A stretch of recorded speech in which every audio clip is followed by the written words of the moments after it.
In March 2014, when they were going out for the Eurobond, Honorable Duale, who was then the majority leader, had taken an amendment to the Public Finance Management Act, and he called it an Amendment to Public Finance Management Act 2014. This amendment was an amendment of the Constitution through an Act of Parliament. And what it did, if you remember my reading of Article 206, it had two exceptions to when money does not enter the consolidated fund, A and B. They added C and D in PFM, because in PFM, it was copy-pasted as per the Constitution Article 206 and pasted. Now they amended it and added C and D in an Act of Parliament to show you how a criminal operates. It was deliberate. And C and D go like this. C, disbursed directly to the suppliers where the loan, in other words, exception to entering the consolidated fund. Disbursed directly to the suppliers where the loan is a government-to-government loan and is raised for the purpose of financing goods and services provided by a supplier outside Kenya. To do with the loans. D, in the case of an external loan or external government security applied in part to pay at closing pre-negotiated expenses associated solely with exhaustively with the borrowing, including but not limited to the fees, commissions, expenses of lenders, financial arrangers, managers, book runners, fiscal agents, trustees, paying agents, exchange, information agents, syndicate agents, counsel, clearing agents, listing agents, stock exchange, rating agencies, and other expenses of a similar nature arising from an external loan or external government security. They amended the Constitution through an Act of Parliament and added C and D, which has nothing else to do but to do with loans. It is amazing that the Attorney General at the time, Githu Muigai, approved this criminality, because any amendment to any act must go through the AG, it must go through cabinet, and from cabinet it goes to parliament. They deliberately created criminality in order to create our enslavement. The $1 billion was just the beginning of a heist. It whet their appetite. And let me articulate as quickly as I can what their appetite became. What you look at is what had happened, what you call a primary account. What are the accounts of government? What are the expenses? And what are the revenues? So we bothered to look and do the numbers from 2013 all the way to 2023. We said, let us do some numbers. And I hope, Hillary, you have a pen. Please note down these numbers. It simply goes this way. We looked at all the expenses. What was development in the budget? It was 6 trillion for those 10 years. What were the county expenses? What were the salaries? What were the pensions? What were the operations of government? In other words, police, petrol, and so on, travel, etc. What were those expenses? What did they come to? And my good numbers people did a figure, and it came to exactly 16.4 trillion. We said, higher, so, that seems okay. Now, what were the revenues? We looked at KRA, we looked at what the government had stated, what central bank was stated, and we came down to a figure of 13.3 trillion. If you look at the numbers, you see the difference. It's 1 trillion something. 1.2, 1.3 trillion was the difference. Now, that is a shortfall for 10 years. That's the budget deficit. That is all that we required. But what did we borrow? We borrowed a total of 7.7 trillion in the same 10 years. 6.4 or so trillion of what we did not need is not on any budget line. It did not enter the consolidated fund. It financed nothing. Nothing. And just to shock you, even just to shock you more, what did we pay towards the payment of debt? In those 10 years, up to the time Uhuru left, we had paid 5.6. And then in the first financial year of William Samoei Ruto, we paid another 1.4. You can see categorically that is 7 trillion we paid towards this debt. And as we look at 7 trillion payment, what is our outstanding debt? 11 trillion. What is this thing? What is this monster that doesn't go away? This monster that up until today, I can tell you, I've just done some figures on the December accounts here of the statement of actual revenues and expenditure. It has accounted for, in December, 77% of our tax revenue went towards the payment of debt. In November, it was 78. Our taxes are going 70% plus towards nothing else but the payment of this debt. It never ends. These numbers never come down. And more of our taxes, 70 shillings of every 100 plus, is going towards it. If you do not deal with this, you will never deal with it.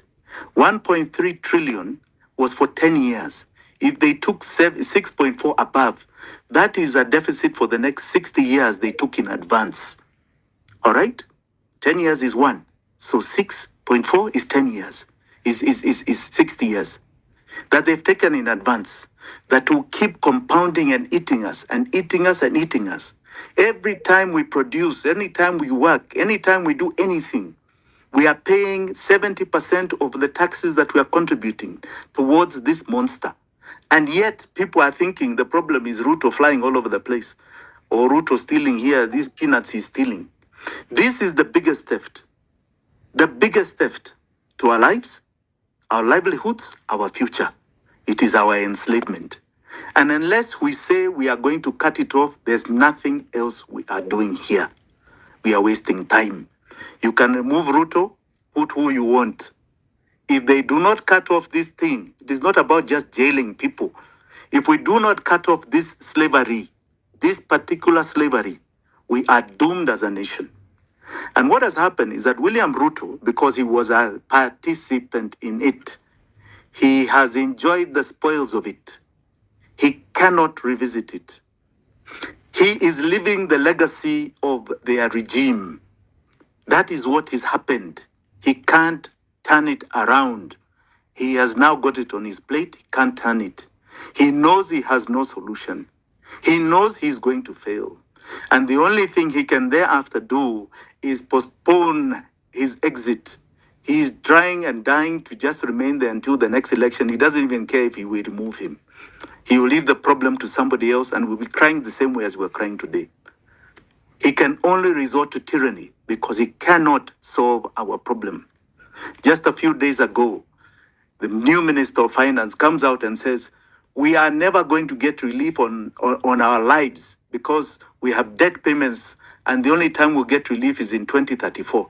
And he tried to list bullet payments of Eurobonds that are due because these Eurobonds ended up becoming $7 billion worth of Eurobonds. And there is another 7 to 8 billion worth of syndicated loans. And there's humongous domestic debt called 5.4 trillion, which we don't know what it is. We are in a situation where if we do not deal with this, if we do not deal with this one particular issue, it is not about tribe, it is not about this, it is not about that. William Ruto will never be graced by God to solve this problem that he helped create. He cannot solve it because he is in it. He's in the muck.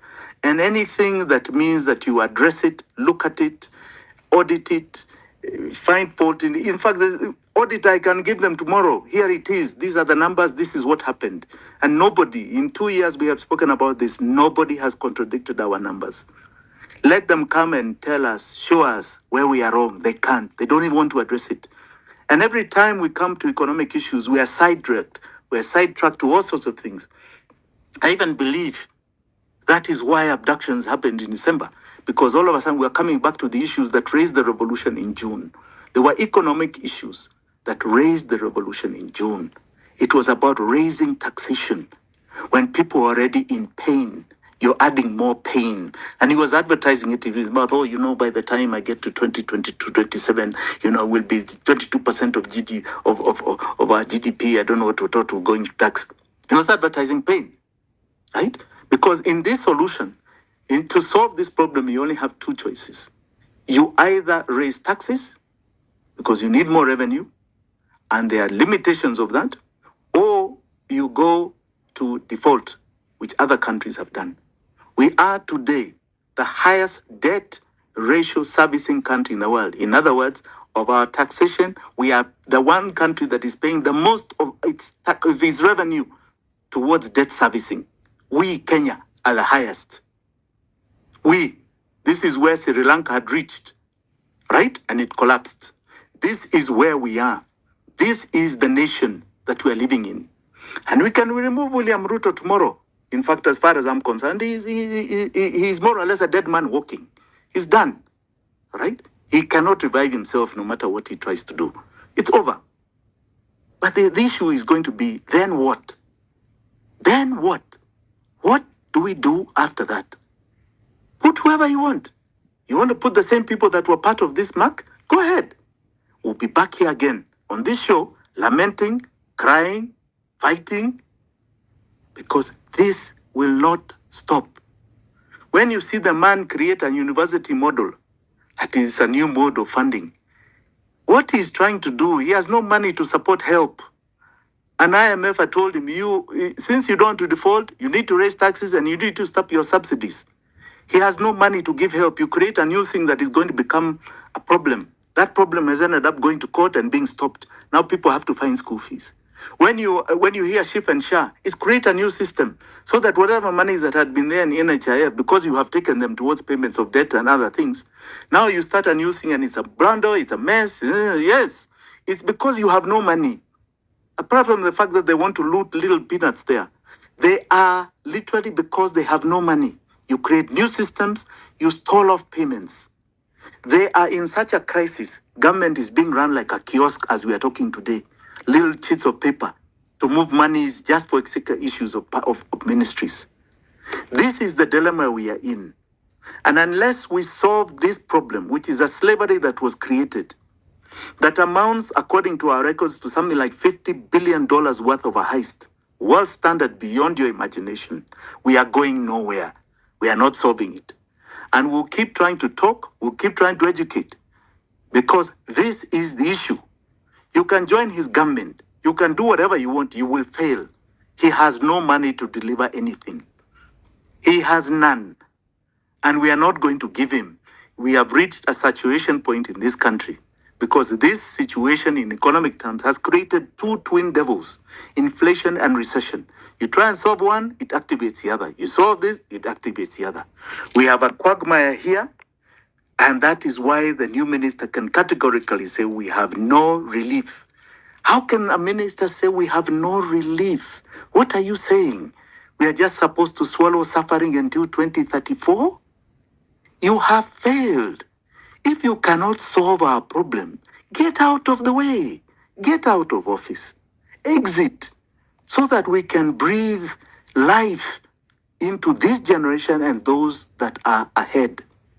We have a problem here that has been created, and unless we cut it off, unless we sever it, unless we say tomorrow we are going to cut off this monster, we are not going to pay it. We are in hell. This year, 1.9 trillion is going towards that debt. Last year, we raised 2.4 trillion in tax revenue, ordinary revenue. So 1.9 trillion is going to it. In the next financial year, beginning 2025 to 2026, 2.2 trillion is going to that monster. In the next one after that, 2026, 2027 election year, 2.4 trillion is going to that monster. We can keep going down these figures. And you got huge principal payments starting 2027.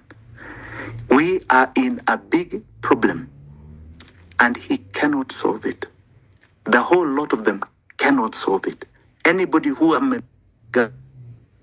solve it will not solve it because they'll be bought by the same entities.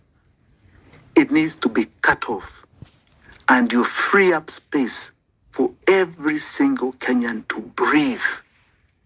That breathing looks like this.